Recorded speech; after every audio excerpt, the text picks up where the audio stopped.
Previously on segment tricks us into thinking there'll be some more Titania action, but we only get a brief shot of her on a freaking television at the end of the episode. He's either a sorcerer who lives in New York or a librarian who lives in Nepal. Why is Nikki confused? You can see on the phone that presently he's a sorcerer who lives in New York. It's literally the only job title listed as present. If she's going to consider the possibility he's also still a librarian, then why no mention of the Target sales associate listing? Also, I feel like we can't state enough that surviving 9 years in retail might as well be a prison sentence, and Wong will always get a send-off for getting out alive. Fire! Behold, flame! Show will try to paint this less-than-magic man as a simple charlatan, but never address the fact that he clearly has spent more time working on his abs than he has on his act. Now, I have to explain to the kids that the issue here is not focusing on your priorities. And what is your name, young lady? Madison with 2 N's, 1 Y, but it's not where you think. You don't think I know where your Y is, and I don't know why that whole thing sounded way more sexual than it was. Donny Blaze! Getting a Donny Blaze when you'd have preferred a Johnny Blaze, in case you confused it with Kathmandu, Kansas. We wouldn't dare play the music Wong's listening to, but the sin is the Sopranos series finale. This is the one where they kill Adriana. It was so sad. You just ruined it. Sorry, Wong. That episode of The Sopranos aired almost 2 decades ago. The spoiler statute of limitations has long run out. You look happy. Show doesn't actually know how I look. At least I hope not. Wait a second. What is that blinking light in the corner over there? I guess you saw that Wong is back. God, everybody loves Wong. It's like giving the show Twitter armor for a week. I didn't immediately jump to the conclusion that the writers were using Wong as a gimmick, but pointing it out this way feels pretty gimmicky. The show just managed to fourth wall break itself into admitting that the intention was to exploit Wong's popularity, and this is supposed to be fun for the viewer? Good morning, sweetheart. I get Morris as Jen's father, but opening someone else's door without knocking first is always going to get you a sin. What if Jen was Hulk smashing a new friend she met at the bar last night? You don't want to walk in on that, Morris. What's the shovel for? Digging holes. Let's just leave it at that. I know Jen understands plausible deniability, but I'm still going to be asking more questions about the purpose of the shovel and not just leave it at that. And Jen should too. Going with matcher instead of mumble or hinder. Miss Walters, we have a legal situation of the greatest importance. Is it though? Because I have a sneaking suspicion that the only reason it's presented as a legal problem is that the show is titled She-Hulk Attorney at Law, thereby requiring all problems that arise to be dealt with via lawsuit instead of fight court.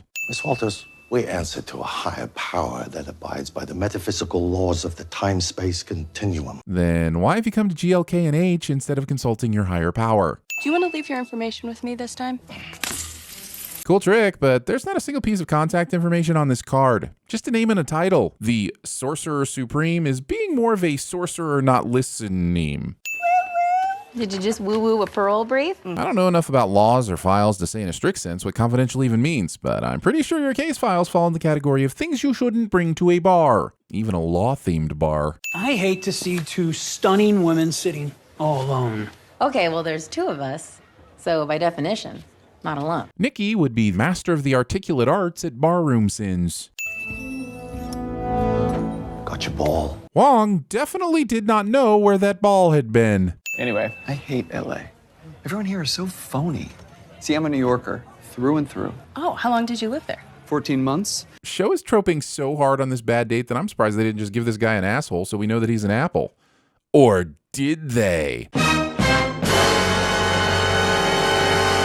I think I f***ed something up in the earlier sentence. I must say, Counselor, I am hard-pressed to believe that a magic trick could constitute gross negligence. Well, I'm hard-pressed to believe that this story is taking place on Earth 616. Considering all the miracles this world has witnessed, how is anything above suspicion, and how do you keep your job as a judge and not be able to fathom that disappearing people isn't a cause for concern? I'm going to show you my high school dance routine right now. This episode has raised more legal questions about non-consensual portaling than it has given legal answers about pretty much anything going on right now. Disney Plus did not immediately announce a Madison and Wongers series right after this episode aired. Oh, did you get a ticket for texting? Just say you were texting 911, they can't prosecute. That isn't what this is, and that's not true. As it turns out, texting and driving is uniformly illegal everywhere in the U.S., except in Montana, where the decision has largely been left up to the cities, and Missouri, where you have to be 21 to indulge in the joys of distracted driving. Which makes sense, because you definitely want that to coincide with the legal consumption of alcohol. No, wait, that doesn't make sense. So I guess the sin is, as always, the gateway arch. You can't bring that drink in here. Well, she did do it, so I guess you can do it even though you shouldn't do it. The problem is that Judge Hannah's sloppy ruling on this cocktail has cast doubt on the legitimacy of the whole trial. Madison is with 2 N's, 1 Y, but it's not where you think. I realized I sinned this turn of phrase earlier in the episode, but I also didn't realize Patty Guggenheim would show back up and steal the episode from everyone. So I'll at least halfway make up for my supposed error in judgment here. Which honestly is so dramatic, and I hate drama. The reason we've never sinned another episode of This Is Us somehow makes its way into the episode. The men you see are seeking to wield the power of gods. But Wong has known about Donny Blaze for a while now and is only taking him to court because he sent Madison to Wong's apartment where she spoiled a Sopranos episode. Wong clearly was not concerned about Donny Blaze's act before then. One man in the mortal realm has the ability to cause a ripple so great it reverberates through every dimension. And that ripple through galaxies has the ability to destroy all life within the known and unknown universe. The tonal dissonance between the potential impact that Wong just laid out and the slapstick litigation that's playing out in this courtroom makes us all ask why he is f***ing around with what is clearly an inept supernatural justice system instead of going full Punisher on the situation, or at least breaking all the rules like former Sorcerer Supreme. I'm not proud of this. Show expects us to believe that men would want to date Jen when she's turned into She-Hulk, but that men would not want to date Jen when she simply looked like Tatiana Maslany. And I do not believe you, show. Is there anything worse than dating in your 30s? I mean, getting unintentionally exposed to Hulk-changing radiation that's upended your life, which was going perfectly fine beforehand, seems like it would be in the ballpark. I'm in medicine. So not only is this a discount Jesse Williams, but he also plays a doctor? I hope that doesn't mean the show is turning into a discount Grey's Anatomy. Or do I actually want that to happen? I kind of do, but I don't. But I kind of do. Also, should we split some fries? Yeah, let's get those to go. Shoehorning in this she-horny subplot is only a sin because the Incredible Hunk turns out to be just another boy cliche. That is not a creature that gets an oh moment. That is a creature that gets an oh f me, I'd rather you send me to the truck stop in Pomona moment. Also, of all the infinite possibilities at their disposal, the writers reached into their bag of tricks and pulled out the plot of Gremlins. He can see things before they happen. Writers thought that including clips of the overdramatic This Is Us and the underdramatic She-Hulk would bring balance to the universe, when we all know you need a show willing to kill at least half of its characters, like Game of Thrones, or Lost, or Blake 7.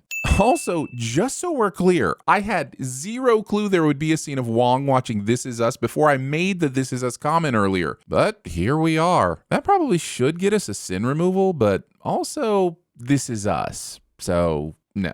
Donny Blaze opened the wrong portal. I need your help. Calling your lawyer when you have a whole Rolodex of super friends who are more experienced and most likely better equipped to handle the situation. I'm not sure exactly what I'm supposed to be doing here. Be a Hulk! Wong being too busy with his Sorcerer Supreming to realize that Smash was right there. Before I send my little friend here back to his own dimension, I was wondering if you would agree to the terms of our cease and desist. Which is something Jen should be able to get regardless after this demonstration of how badly Donnie's magic shows can go. But instead, she's now given Donnie a fighting chance with her threat of bodily harm that he even has a witness for. What the f, Jen? She-Hulk, Wong, and the Portal team up to make this entrance as steamy as possible because the show thinks that harnessing the power of our collective non-gender specific boners will prevent this skip. And it works. Hot doctor's a cliche anyway.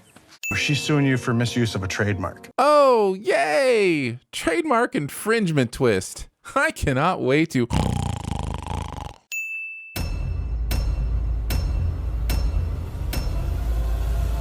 I like your funny words, Magic Man. The ancient art of levitation. Are you not entertained? He sent me to a diff dimension, and a talking goat helped me escape a lava pit in exchange for 6 drops of my blood. What I like about blood, you just need one drop. One drop, baby. Put it in the box and then you get your results. Notice how I use the word magician in quotes. Not using it right, Joe. So first he gave me roses that didn't smell like anything. And then he pushed me into a fireland. Well, perhaps the laws of physics cease to exist on your stove. The demon, I think his name was Jake. Jake from State Farm. You did this same trick at a show last week, and my friend Kayla ended up stranded in a parking garage in Pomona. The Californians. I'll be right back.